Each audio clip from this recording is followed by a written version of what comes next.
Comment dribbler comme Lionel Messi? Salut à tous, c'est Antoine, bienvenue dans cette nouvelle vidéo. Aujourd'hui, nous allons voir ensemble comment dribbler comme Lionel Messi, qui fait partie des 10 meilleurs joueurs de tous les temps. C'est un joueur remarquable, un extraterrestre, et lorsqu'il élimine quelqu'un, t'as l'impression que c'est facile et qu'il a fait ça toute sa vie. Sauf que non, ce joueur, avant qu'il arrive à ce niveau d'excellence là, il a mis des automatismes en place, et après bien sûr, il y a une part de naturel, de inné chez lui, mais attention, il est très intelligent dans sa façon de dribbler, et j'ai retenu 6 points, donc à force de le voir jouer, de le voir jouer, j'ai analysé 6 points qui font que sa façon de dribbler est extraordinaire et il arrive à éliminer un joueur comme ça.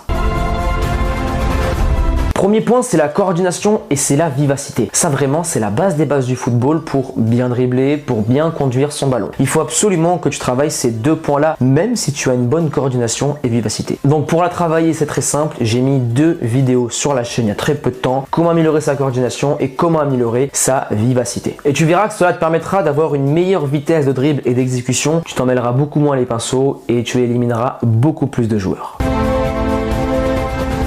Deuxième point, le dribble court. Lionel Messi arrive à éliminer aussi facilement un joueur, 2 voire 3 voire 4 joueurs. Pourquoi? Car il a un dribble court, une conduite de balle avec beaucoup de touchés de balle, une conduite de balle très tranchante avec beaucoup de fréquence, ce qui lui permet de, le ballon reste collé à ses pieds, il peut éliminer un joueur et s'il y en a un autre qui arrive derrière, il pourra aussi l'éliminer, voire 3 voire 4 joueurs comme il le fait très souvent en match. Après dribbler toute une équipe, il a fait qu'une seule fois contre Etafé, mais c'était vraiment un exploit individuel. Pourquoi le dribble court est super intéressant? Parce qu'il va te permettre de t'adapter à n'importe quelle situation. Vu que le ballon est toujours collé à tes pieds, tu pourras dribbler un joueur et directement frapper derrière. Et c'est pour ça que tu vois que Lionel Messi marque tant de buts en partant du côté droit, il rentre dans le jeu comme tu peux le voir sur la vidéo et ensuite il frappe directement. Et pourquoi ça passe toujours alors qu'il met pas extrêmement de puissance? Parce que le ballon reste toujours collé au pied et en tant qu'ancien gardien, je peux te le dire, quand un joueur a le ballon tout le temps collé au pied, une très courte conduite de balle, tu ne sais pas quand il va frapper et à chaque fois il prend les gardiens par surprise. Alors bien sûr les gardiens ils savent qu'il va toujours tirer là ou là, ils le connaissent par cœur, ils ont vu beaucoup de vidéos de Lionel, hein. Mais quand il va tirer, ils ne le savent pas et ça fait toute la différence.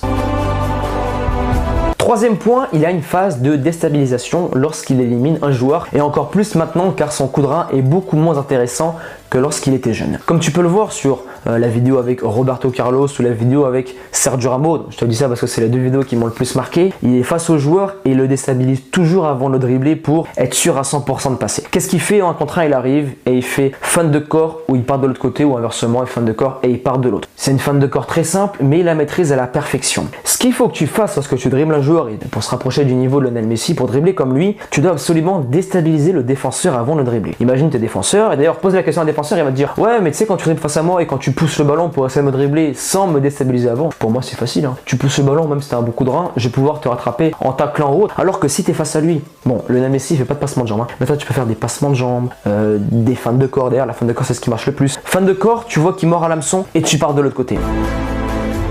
Et après, il y a un autre point qui est extrêmement intéressant, et là on va arriver au 4e point, c'est le timing.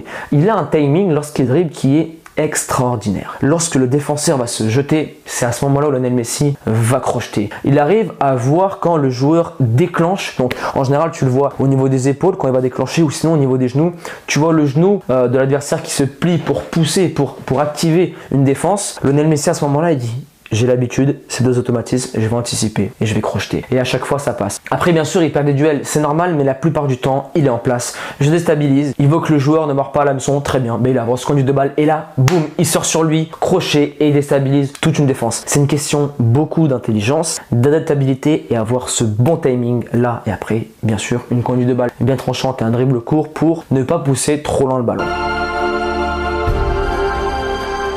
5e point, pour dribbler comme Messi, il faut que tu aies des automatismes et des anticipations. Par exemple, il y a une phase de déstabilisation comme je te l'ai dit, mais cette phase-là, elle peut se faire avec des automatismes. C'est-à-dire que tu vois souvent cette action en match, et d'ailleurs tu dois la faire assez souvent car elle marche bien, tu as le milieu droit qui a le ballon. Le roi a le ballon et le latéral il passe derrière, il fait un dédoublement. Là ça va créer un automatisme de ton équipe, ça va amener le joueur là-bas et toi tu pourras partir de l'autre côté. Et Messi utilise beaucoup les appels de ses coéquipiers pour libérer les espaces et après bien sûr derrière il peut frapper et marquer des buts. Après aussi il va y avoir de l'anticipation. L'anticipation j'appelle ça plutôt la photographie du jeu. Tu dribbles comme Lionel Messi, comment faire? Lorsqu'il reçoit le ballon, il fait une photographie du jeu, il anticipe, il sait à peu près ou du moins presque tout le temps ce qu'il va faire comme dribble et après il pourra lancer c'est derrière soit Suarez ou soit la plupart du temps c'est Jordi Alba. Il est côté droit, il a un joueur face à lui, avant de la recevoir, il dribble comment? Une passe est un dribble pour éliminer plusieurs joueurs. Ensuite, on lui remet, il voit ailleurs ou sinon il fait crochet intérieur-extérieur, mais à chaque fois il revient sur son pied gauche pour aller à l'opposé. Tu as déjà connu cette situation en match, hein. Tu dribbles un joueur et après tu arrives devant le défenseur, tu perds le ballon car tu sais pas quoi faire. Cela s'appelle de l'intelligence de jeu. Photographie le jeu et anticipe-moi tout ça pour avoir toujours ce coup d'avance sur l'équipe adverse et le défenseur adverse pour déstabiliser tout ça.